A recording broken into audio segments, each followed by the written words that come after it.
Welcome to this explainer. Today we're diving straight into the terrifying biological adaptations of 10 prehistoric apex predators. We're going to look closely at the visceral physics of exactly how they dismantled their prey. I mean, we're talking about millions of years of evolutionary weaponization here. As you'll see, human biology, it was completely and utterly unmatched against these ancient titans. So, let's get into it. Now, you might be wondering, what does 7,800 pounds of bite force actually feel like? Well, honestly, before your brain even registers the physical impact, you're experiencing complete sensory overload. Imagine being hit by a 9-ton truck doing 40 miles an hour. When a predator's jaws close with that much force, your ribs don't just break, they literally fold. Pain signals are rushing from every part of your torso all at once, way faster than your nervous system can even prioritize them. So let's break down exactly how your body would systematically fail against these ancient hunters. 10 apex predators, 10 hunts, and 10 brutal ways your biology just wasn't built to survive. Section 1. Brute force and gripping jaws. Let's start with the T-Rex. It wasn't just crushing you with that massive 7,800 pounds of force. Actually, its banana-sized teeth were backed by a snout packed with sensory nerves that were denser than human fingertips. It could systematically feel exactly where your unbroken bones were, just to rip you apart. And then, we have the 46-foot water-dwelling Spinosaurus. Instead of crushing, it used interlocking, inward-hooking teeth and a snout covered in pressure-sensing pits, kind of like a modern crocodile, to track every panicked beat of your pulse in the water. Think about it like this. If a Spinosaurus grabs you in a warm river, it's a deliberate, muscular pull from below. And here's the worst part. The more you struggle, the deeper those inward-hooking teeth sink into you. Because it can feel your desperate kicks and your slowing pulse through the water, it just holds you. It literally just waits for your body's involuntary oxygen reflex. Right around 30 seconds in, your body's need for oxygen totally overpowers everything else, forcing you to inhale water and letting the river do the final work. Moving on to Section 2. The physics of ambush, featuring the dreaded death roll. So, the 31-foot Dinosuchus? This thing will wait entirely motionless at the water's edge for 2 solid hours just to execute what we call a death roll.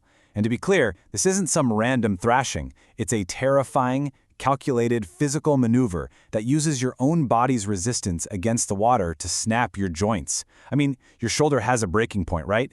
And a multi-ton animal spinning while holding you in its jaws is going to pass that breaking point on just the second rotation.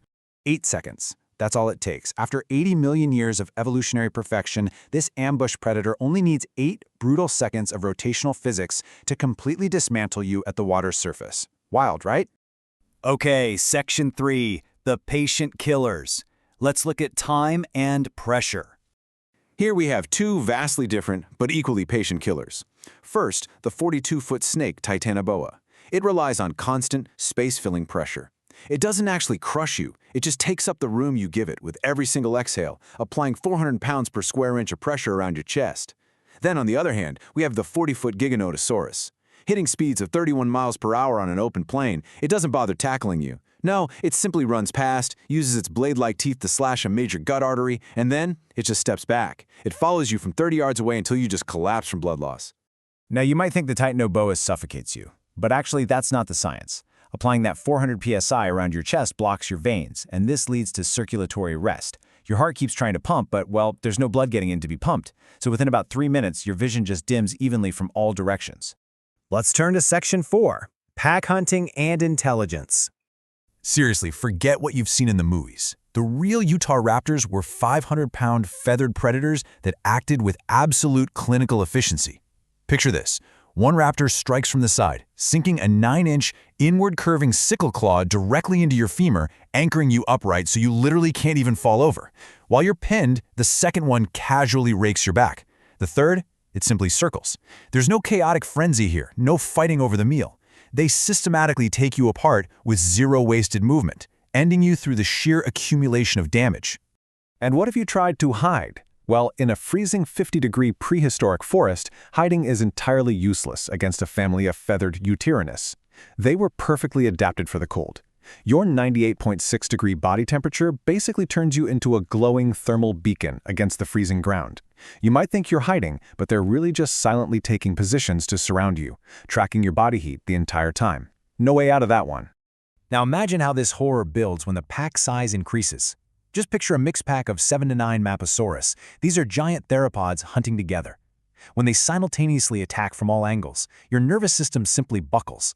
I mean, your brain can handle one pain signal, maybe two, but 6 or 7 sources of massive tissue damage all at once?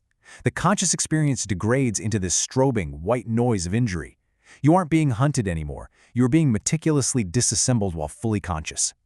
Which brings us to our final group. Section 5. Apex Rulers of the Ocean. First up, we have the Megalodon, a 50-ton, 60-foot shark that literally tracks the electrical pulse of your heartbeat right through the water. It strikes from below at 20 miles per hour, acting as this brutal guillotine that ends you in 2 seconds flat. To this thing, you are essentially just a calorie, consumed with total indifference. Then, we have the Mosasaurus, which ruled the oceans for 16 million years. At 56 feet long, it utilized a horrifyingly specialized anatomy that made escaping its jaws a complete biological impossibility. To put the sheer scale of the Megalodon into perspective, remember how we started this explainer with the T-Rex's terrifying 7,800 pounds of bite force? Well, the Megalodon generates between 24,000 and 40,000 pounds. It hits you with over 5 times the force of a T-Rex. At that speed and scale, your consciousness literally ends before the very first pain signal can even travel from your severed nerve endings up to your brain. But the 56-foot Mosasaurus, the absolute ruler of the Western Interior Seaway 66 million years ago? Yeah, it gives you no such quick mercy. It relies on palatal teeth. That's a second row of backward-curving teeth right on the roof of its mouth. Once it bites you, going backward is simply not an option. Every single time you instinctively struggle or twitch to pull away, these hooks only drag you deeper into its throat, ensuring you are swallowed while still completely conscious. So what does this all mean? The crucial takeaway here is that human biology was completely, utterly unmatched against millions of years of evolutionary weaponization. From dense sensory nerve clusters and jaws to 400 psi of circulatory constriction, all the way to coordinated thermal pack hunting, it really leaves us with one final haunting thought. If these ancient traits were simulated today, which predator's physics do you think would be the most utterly impossible to survive?